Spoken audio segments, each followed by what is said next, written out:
Bonjour chers élèves, ravi de vous revoir dans cet espace éducatif destiné aux élèves de la 4e année section sciences de l'informatique en matière base de données.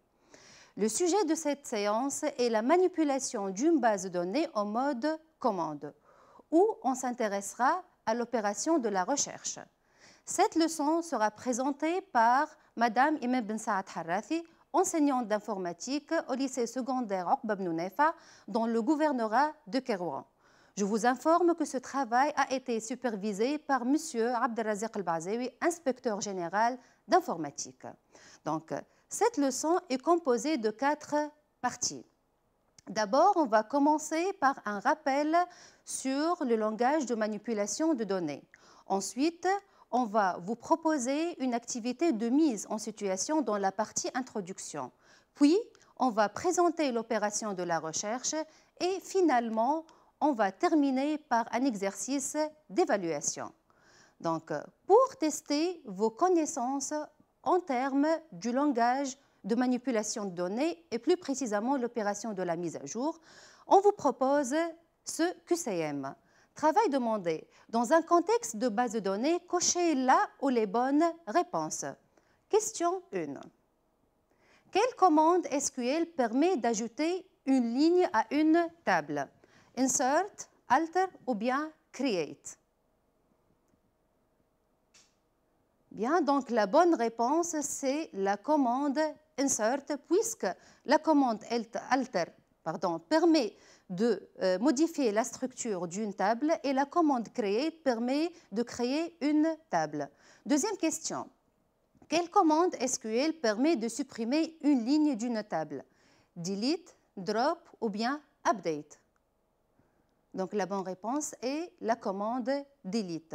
Drop, par exemple, c'est une commande qui permet de supprimer une table, de supprimer, par exemple, une colonne.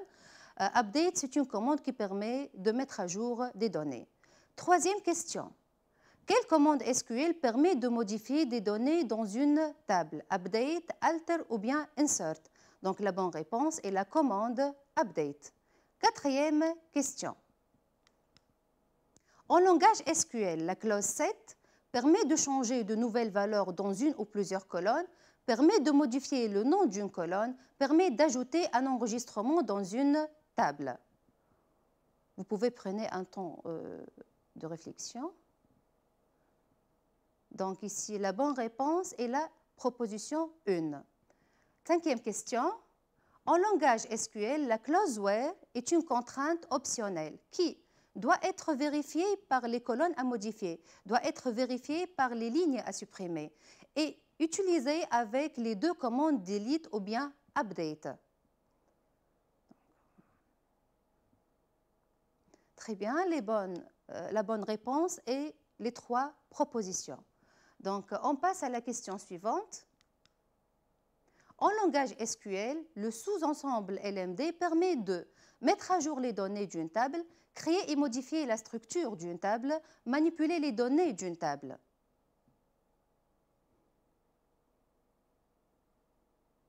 Donc, la proposition 1 et la proposition 3 sont correctes. On passe à la dernière question du QCM. En langage SQL, quelles sont les commandes ou bien les clauses du LMD? Donc, on va choisir les commandes et les clauses à utiliser dans le langage LMD. Donc, la bonne réponse est la suivante. Donc, ici, on a la clause from est utilisée, par exemple, avec la commande update. La commande insert permet d'ajouter des informations à une table. La commande delete permet de supprimer des données. Update, c'est une commande qui permet de modifier des données. Into, c'est une clause utilisée avec la commande insert. Values, c'est une clause à utiliser avec la commande insert. Set, c'est une clause à utiliser avec la commande update. Et where, c'est une clause à utiliser par exemple avec la commande delete ou bien la commande update. Le rappel est terminé, on passe à la partie suivante. Dans cette leçon, on va continuer avec la base de données vaccination que vous avez déjà vue dans la leçon de la mise à jour. Je vous rappelle qu'un centre de vaccination sauvegarde l'historique des vaccinations effectuées au profit des citoyens durant leur vie dans une base de données intitulée vaccination. Voici la représentation textuelle simplifiée de la base de données vaccination. Donc, cette base contient 3 tables, citoyens, vaccins et injections. La table citoyen est identifiée uniquement par la colonne CIN. Chaque citoyen possède un nom, un prénom, date de naissance, genre, ville et un numéro de téléphone.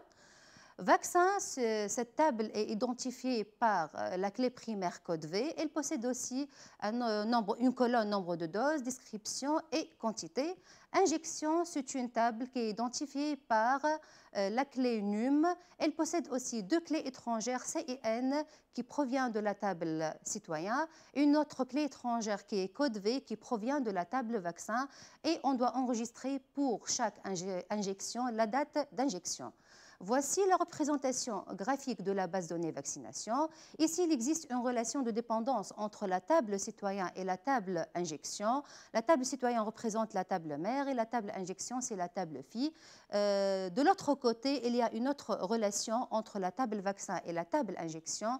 Donc, d'où la table vaccin représente la table mère et la table injection représente la table fille. Donc, après avoir créer et modifier la structure de la base de données vaccination, on a réussi à ajouter des informations à cette table. Donc, le contenu de la table est le suivant.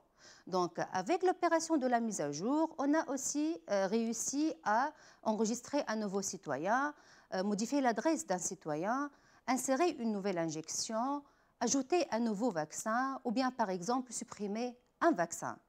Donc, après la mise à jour, on demande de visualiser les modifications effectuées sur la table citoyen, rechercher la liste de vaccins contre Covid-19, afficher la liste des citoyens vaccinés contre Covid-19, visualiser le contenu de la table vaccin ou bien, par exemple, consulter les informations d'un citoyen donné.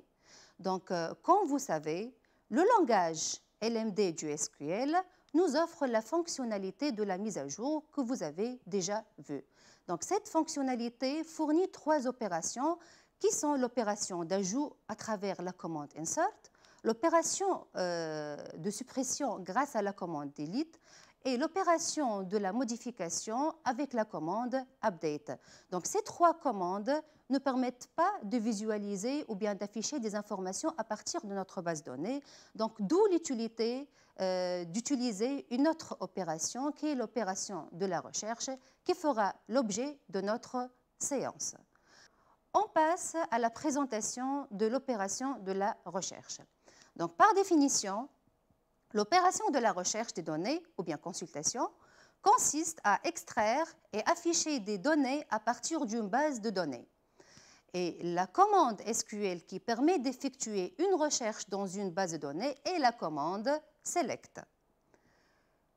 Donc, la recherche d'informations s'appuie essentiellement sur 3 instructions qui sont la projection, la sélection et la jointure.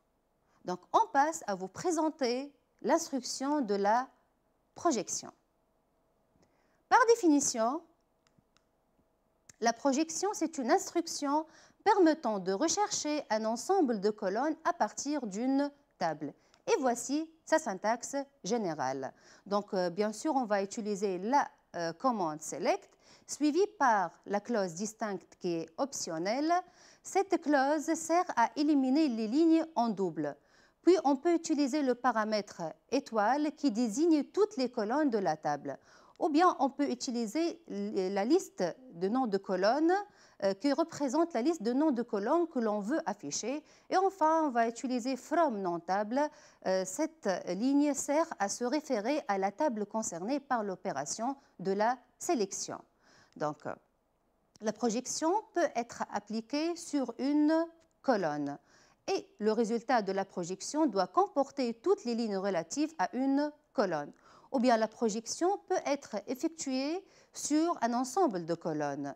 Donc, et le résultat de la projection doit comporter toutes les lignes relatives à un sous-ensemble des colonnes. Ou bien la projection peut être appliquée sur toutes les colonnes d'une table. Et le résultat de la projection doit comporter toutes les lignes relatives à toutes les colonnes de la table. Pour bien expliquer l'instruction de la projection, on vous propose cet exercice. Je lis l'énoncé. On vous donne le contenu de la table vaccin. Donnez pour chaque situation la commande SQL convenable et déterminez le résultat de la requête. Situation 1. Affichez le contenu de la table vaccin. Donc ici, on va bien sûr utiliser la commande select et on va mentionner la liste de noms de toutes les colonnes. Donc d'où la solution est la suivante. Donc select code V, virgule MBDOS, virgule description, virgule quantité oui, from vaccin. Donc ici, si vous remarquez ici, on a utilisé tous les noms des colonnes. Donc on peut remplacer la liste de noms de colonnes par le paramètre étoile. Et la requête devient comme suit. Donc select étoile from vaccin. Et voici comment fonctionne cette requête. Donc étoile sert à effectuer la projection sur toutes les colonnes de la table. Et ici, le résultat est l'affichage de toute la table entière. On passe à la situation suivante. Afficher les codes et les descriptions des vaccins. Donc ici, on veut utiliser juste les deux colonnes code V et description. Donc la solution est la suivante. Select code V, virgule, description from vaccin. Donc le résultat de la requête est le suivant. Donc ici, la projection s'effectue sur la colonne code V et la colonne description et le résultat sera la fusion de ces deux colonnes. On passe à la troisième situation. Afficher les descriptions des vaccins. Donc ici, la requête est très simple. Il suffit d'écrire select description from vaccin et voici le résultat de cette requête. Donc la projection s'applique sur la colonne description et voici le résultat de la requête. On passe à la quatrième situation. Mais ici, on veut afficher les descriptions des vaccins sans doublon. Donc, d'où la nécessité d'utiliser la clause distincte et la requête est la suivante. Donc, select distinct description from vaccin. Et voici le résultat de la requête. Donc ici, la projection s'effectue sur la colonne description et on remarque ici que dans la colonne description, il y a la description COVID-19 se répète 4 fois. Donc la clause distincte permet de supprimer les doublons et le résultat devient comme suit. On remarque qu'il est possible de donner à une colonne de la table résultat un nom différent de celui de la table d'origine appelé alias. Voici un exemple. Donc, select MBDOS, espace, nombre de doses entre guillemets. Nombre de doses représente l'alias et le résultat de la requête devient comme suit. Donc ici, on aura l'affichage de la colonne MBDOS, mais le nom de la colonne MBDOS est remplacé par l'alias nombre de doses. On peut écrire cette requête autrement. Donc, on peut écrire MBDOS as nombre de doses entre guillemets. Ou bien, on peut écrire MBDOS espace nombre de doses avec tiré bas lorsqu'on veut supprimer les guillemets. Donc, ou bien on peut écrire MBDOS as nombre de doses et il faut que l'alias soit attaché lorsqu'on supprime les guillemets. Donc, n'oubliez pas, il faut noter que la projection ne concerne qu'une seule table de la base de données. Le résultat de la commande select est une nouvelle table résultat de l'instruction de projection sur une table de la base. L'ordre d'affichage du résultat donné par le contenu des colonnes est le même que celui indiqué par le paramètre liste non colonne. Et dans le cas où le paramètre étoile est donné, l'ordre d'affichage sera celui spécifié par la structure de la table. Donc, on a terminé par la projection. On passe à l'instruction suivante qui est la sélection. Par définition, la sélection, c'est une instruction permettant de rechercher un ensemble de lignes à partir d'une table. Et la sélection ne concerne qu'une seule table de la base et est combinée avec la projection. Et voici la syntaxe générale de la sélection. Donc, on garde la syntaxe de la projection et on va ajouter la clause where avec la condition. Donc la condition doit être vérifiée par les lignes à afficher. La condition est sous la forme d'une expression logique. On peut utiliser les opérateurs de comparaison. On peut utiliser aussi l'opérateur between pour les intervalles de valeurs, l'opérateur in pour les listes de valeurs, l'opérateur is nul et is not nul pour les valeurs indéterminées, l'opérateur like pour filtrer une chaîne de caractères, et les opérateurs logiques and, or et not. Maintenant, pour bien assimiler la sélection, on vous propose cet exercice. Donc, on vous donne le contenu de la table vaccin. Donner pour chaque situation la commande SQL convenable et déterminer le résultat de la requête. Donc, on veut afficher les codes des vaccins dont la description est COVID-19. Donc, ici, la commande est la suivante.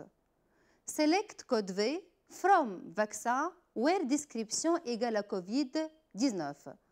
Donc, on va vous montrer le résultat de cette requête.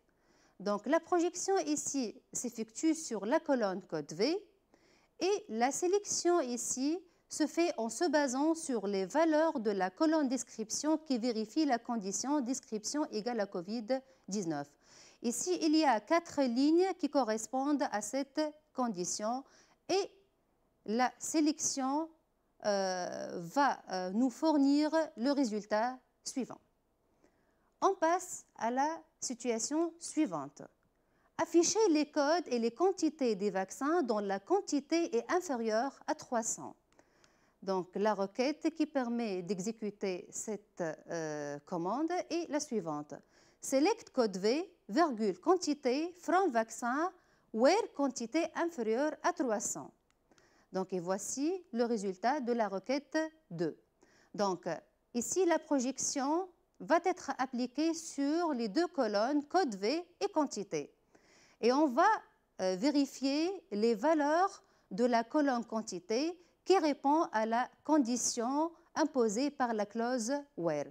Donc, ici, il y a 4 lignes qui vérifient cette condition et la sélection va nous afficher la fusion de ces valeurs.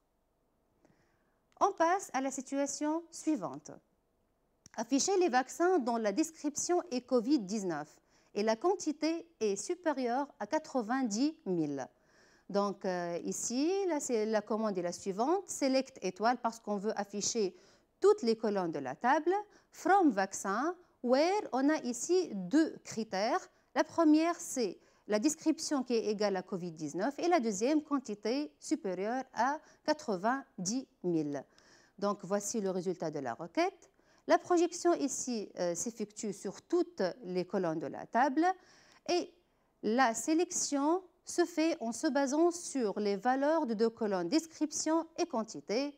Et on trouve ici qu'il y a une ligne qui correspond au vaccin Pfizer qui vérifie cette condition, une autre ligne qui correspond au vaccin Sinovac qui répond à cette condition, une 3e ligne qui correspond au vaccin AstraZeneca. Donc, le résultat de la requête est le suivant. Cette requête va afficher 3 lignes qui correspondent aux 3 vaccins. On va continuer par la 4e situation. Afficher les vaccins dont le nombre de doses est supérieur à 10. Donc, la solution est la suivante. Select étoile, from vaccin, where MB dose supérieur strictement à 10. Voici les résultats affichés par les 2 SGBD, par exemple MySQL et Access. Donc, MySQL n'a retourné aucune ligne et Access a retourné une table vide parce qu'aucun vaccin possède un nombre de doses supérieur à 10. Dans certaines situations, on est obligé d'afficher des données provenant de plusieurs tables, donc d'où la nécessité d'utiliser l'instruction de la jointure. Par définition, la jointure, c'est une instruction permettant de rechercher des données provenant de plusieurs tables. Voici la syntaxe générale de la jointure. On utilise bien sûr la commande select, mais devant la clause from, on doit mentionner les noms de tables de jointure. On peut attribuer des alias au nom des tables et la condition where, c'est une condition de jointure. Faites attention, ne pas confondre entre la condition de la sélection et la condition de la jointure. La condition de la jointure doit porter sur les colonnes en commun des tables utilisées dans la requête. Donc voici l'intersection entre la table mère et la table fille, et les valeurs communes de la clé étrangère seront concernées par la jointure. La jointure réalise une liaison entre deux tables en se basant sur l'égalité des valeurs entre les colonnes des tables, bien sûr l'égalité entre les valeurs de la clé primaire et de la clé étrangère. Voici un exercice de fixation. En se basant sur la description textuelle de la base donnée vaccination ci-dessous, donnez pour chaque situation la requête SQL convenable. Donc, situation 1, donc on veut ici afficher les noms et les prénoms des citoyens. Donc, on doit utiliser bien sûr la commande select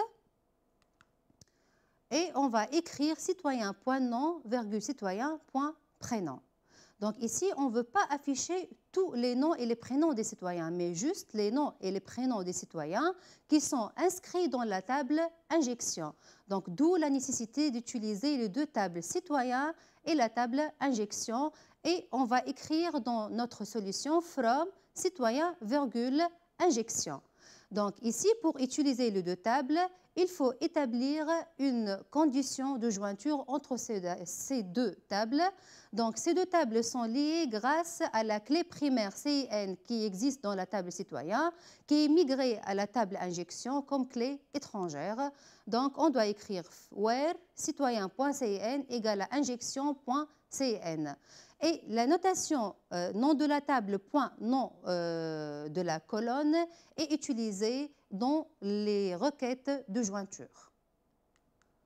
Donc, soit le contenu des tables injection et citoyen, déterminer le résultat de la requête suivante. On va vous montrer le fonctionnement de cette requête. Donc, grâce à la condition de jointure, on va vérifier l'existence des CIN des citoyens dans la table injection. Donc, on remarque ici que le citoyen Hamouda Salima, identifié par le code 010, existe 3 fois dans la table injection. Le citoyen identifié par le code 011 existe 2 fois dans la table injection. Le citoyen 014 existe une seule fois et le citoyen 015 existe une seule fois. Donc cette requête va afficher cette ligne qui correspond aux citoyens qui ont subi des injections. Ici, on veut éliminer les doublons et on veut que l'affichage sera comme suit. Donc, on est obligé d'utiliser la clause distincte pour éliminer les doublons. Et on peut attribuer des noms abrégés qui sont les alias C et I à la table injection pour alléger l'écriture et faciliter la tâche. On passe à la situation suivante. Donner la date de l'injection, la description du vaccin, les noms et les prénoms des citoyens correspondants. Donc ici, on va utiliser dans notre requête ces 4 colonnes qui proviennent de 3 tables. Donc on doit écrire select i.date n, v.description, c.nom, c.prénom. Donc on a utilisé ici les 3 tables. Donc, on doit écrire devant la clause from citoyen, espace C, virgule, injection, espace I, virgule, vaccin, espace V. Donc, C représente l'alias de la table citoyen, I, l'alias de la table injection et V, l'alias de la table vaccin. Et bien sûr, pour établir la jointure entre ces 3 tables, on doit écrire les conditions de jointure. Donc ici, la table citoyen et la table injection sont liées à travers cette relation et la table vaccin et la table injection sont liées à travers la colonne code V. Donc, On passe à vous montrer le résultat de cette requête et voici le résultat à afficher par le SGBD. On a terminé l'instruction de la jointure, on passe à la partie suivante. La commande select utilise aussi des fonctions agrégats ou bien d'autres clauses comme order by, group by et having. On va les expliquer par détail. On va commencer par le tri.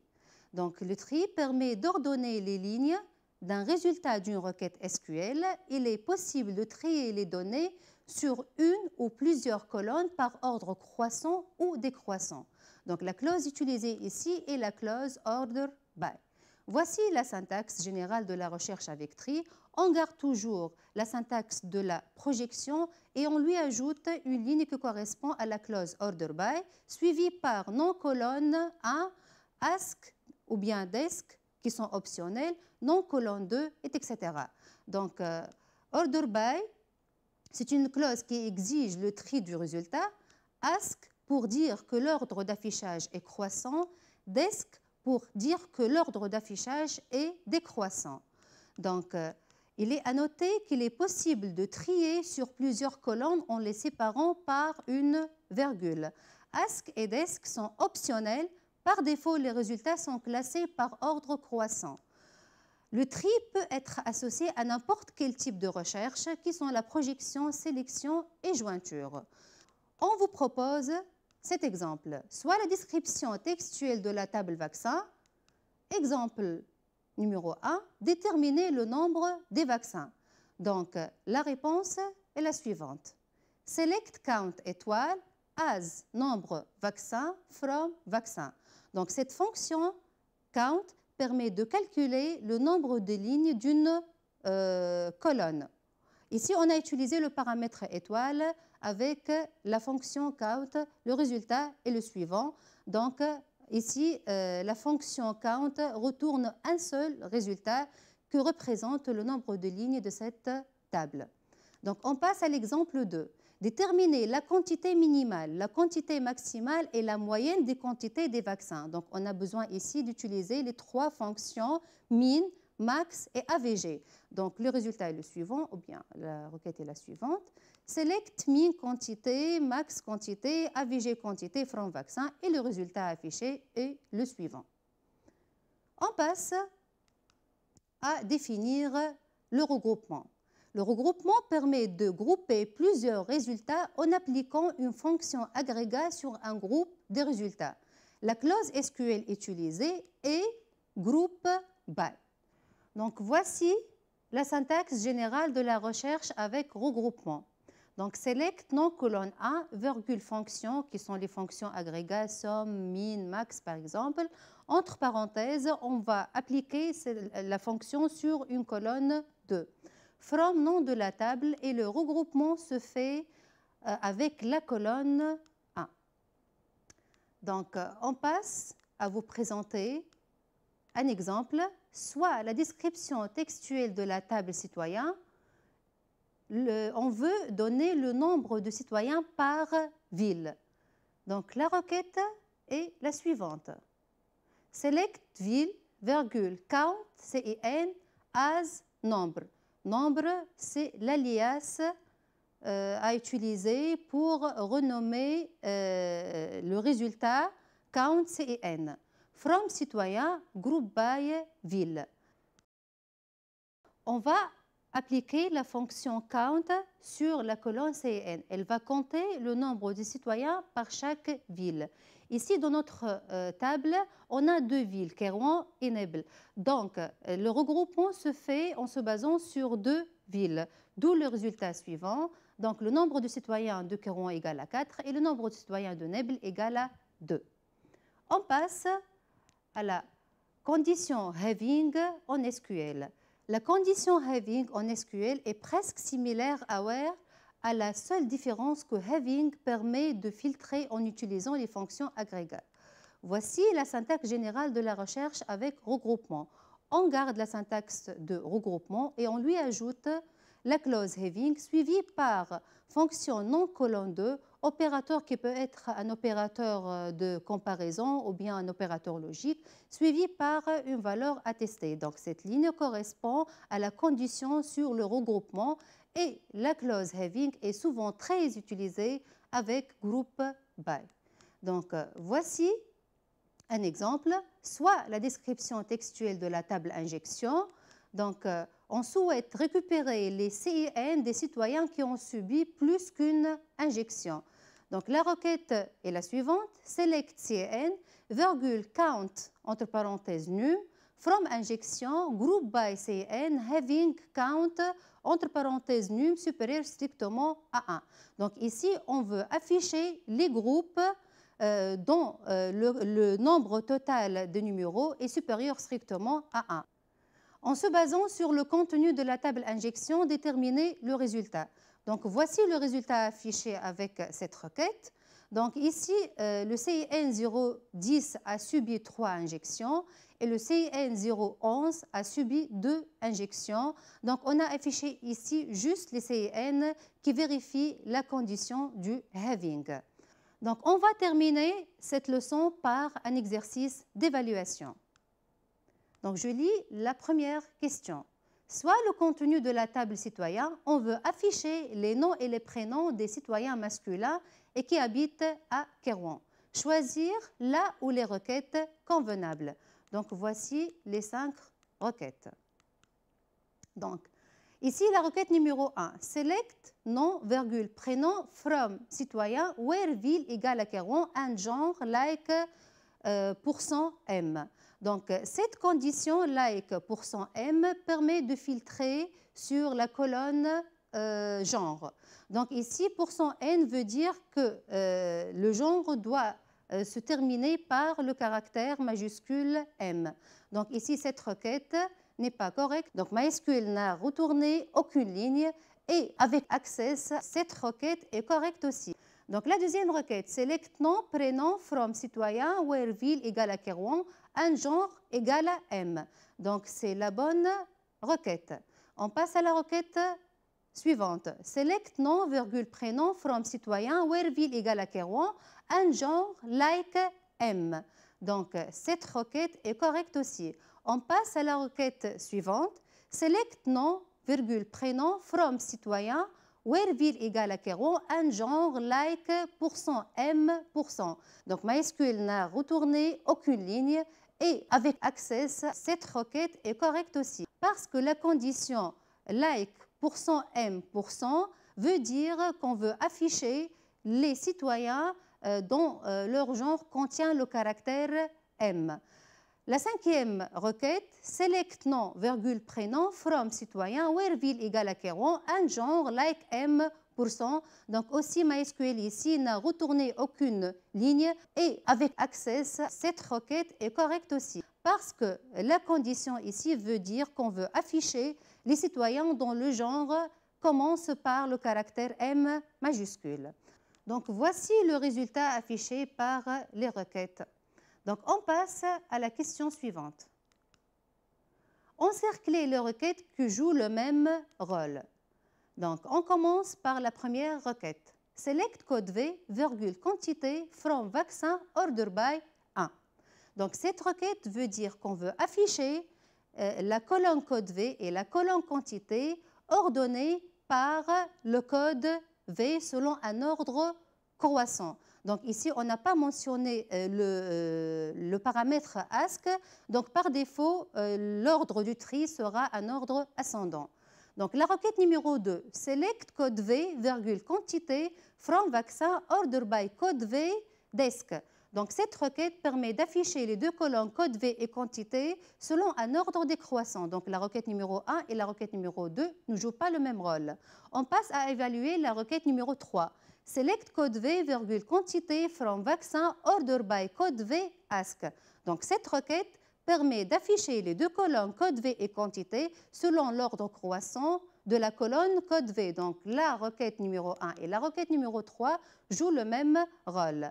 On passe à la dernière requête, select code V, virgule, quantité from vaccin order by code V. Donc cette requête permet d'afficher les colonnes code V et quantité par ordre croissant Par défaut, ici, le SGBD choisit l'ordre croissant. Donc, cette requête joue le même rôle que la requête numéro 1 et la requête numéro 3. Et le rôle de cette requête est d'afficher les codes et les quantités des vaccins selon l'ordre ascendant des codes. Donc, on passe à la troisième question. Voici ci-dessous le contenu de la table vaccin. Reliez chaque requête avec son résultat. Donc, on va commencer par la première requête. Select description, count code V from vaccin. Donc, la requête ici va afficher le résultat C. J'explique.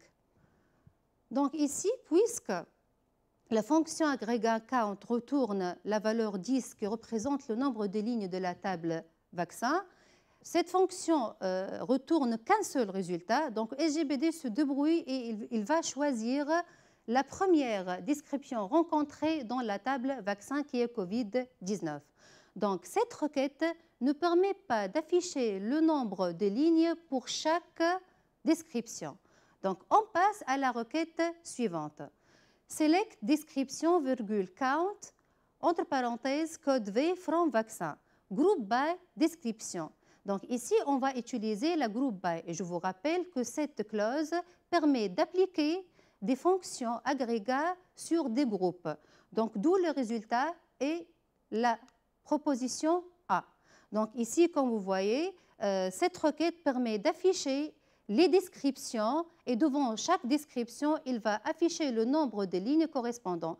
Par exemple, COVID-19 possède 4 lignes. Hépatite A possède une seule ligne. Hépatite B possède une seule ligne.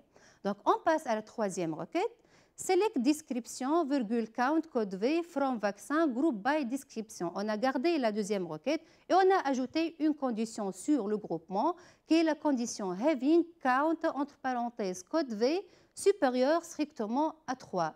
Donc ici, on remarque qu'on va filtrer le résultat A.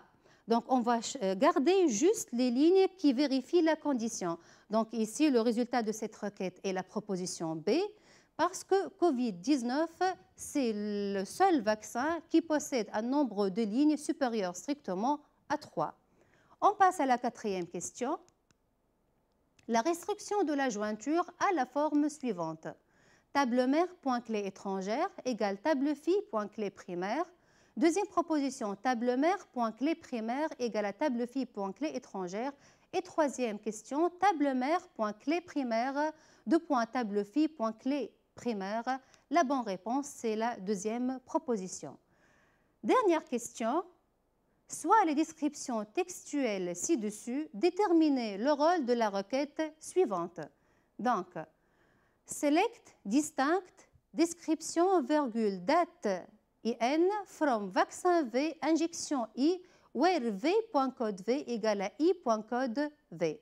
Donc, cette requête permet d'afficher les descriptions des vaccins et les dates des injections, ou bien d'afficher les descriptions des vaccins et les dates des injections sans doublon, ou bien permet d'afficher les dates des injections par description des vaccins. Donc, la bonne réponse est la deuxième proposition. Donc, cette leçon est terminée. Merci pour votre attention et bon courage.